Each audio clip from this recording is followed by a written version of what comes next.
Hi, welcome to Bearded Meeple. Today, we're going to take a look at a worker placement game that's all about bluffing. You're on an island. There's 5 castaways and 5 locations.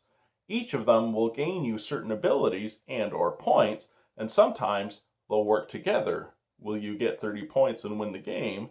That's what we're going to find out. It's for 2 to 6 players, ages 14 plus, and it plays in about 30 minutes. It's brought to us by Sir Bob Games. It's Marooned 5. Let's take a look at it.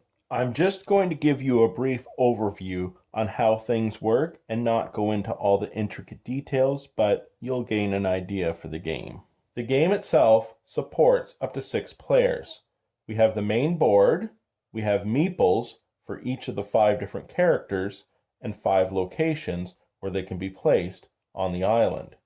We have the captain, the first mate, the scientist, the farm girl, and the actress, and we also have the lookout, an area to search, to build, a location for water, and their home. There are multiples of each in the game. We also have fail tokens. You'll be able to collect water. We have mirrors, telescopes, ropes, and wood. There are 3 ways you can win the game. You can win by accumulating 30 points. You can cause your opponents to fail enough and they're out of the game and you're the last player standing, or maybe you can build a raft and escape.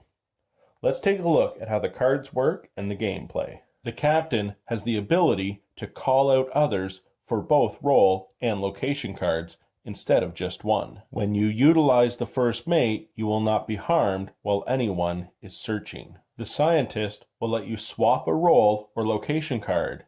However, you may swap again if you claim to have drawn the scientist again. And while the farm girl will allow you to collect 1 water, water can be used in payment to avoid the search location effect. The actress will gain you 3 victory points. The 5 locations each have abilities as well.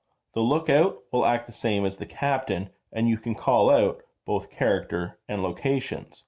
Search, it's minus 2 points to everyone, including yourself.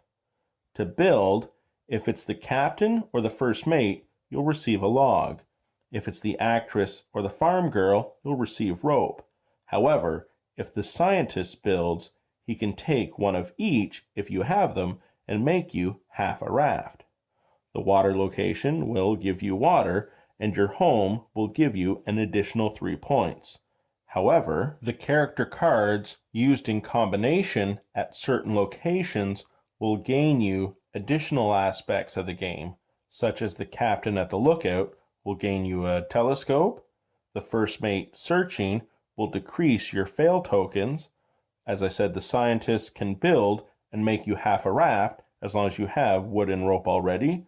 The farm girl will gain access to additional water at the water location, and the actress at home will gain you a mirror and its ability as well. Our play area is set. Scoring tokens are at 0 on the starfish. The meeples are set ready to be placed on locations. We have our tokens set aside. You shuffle both decks separately and deal each player a card from each. Each deck will have a discard pile where cards are placed face down. We're ready to begin. There are 3 phases to a turn. You will discard 1 of your face-down cards and draw a new card from the top of the same deck.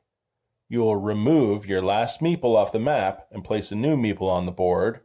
You will collect the resulting goods. And that's it. You start by discarding 1 of your cards to the appropriate discard pile and draw another card. You remove a previous meeple you had on the board and place another one at a different location and collect said resources. So I'm saying I have the captain collecting water, I would gain what those abilities implied. But hold on, there's more to the game than that. Oh, that's right, the bluffing. During the game, at any moment, any player, even if it's not their turn, can say to another player, I'm calling you out. And that's the bluffing aspect of the game. On my turn, I simply played the captain at the water location. I might not even have those cards. You're playing cards in locations to gain abilities and points, and try to win the game. The thing is, you might not even have those cards. If someone calls your bluff and you're telling the truth, they will gain fail tokens. If they called my bluff and I was lying, I would gain the fail token. Fail 3 times and you're out of the game. So you can lose through failing, or you can win by collecting enough resources and points to 30 and win the game, or you can get that raft built and win as well.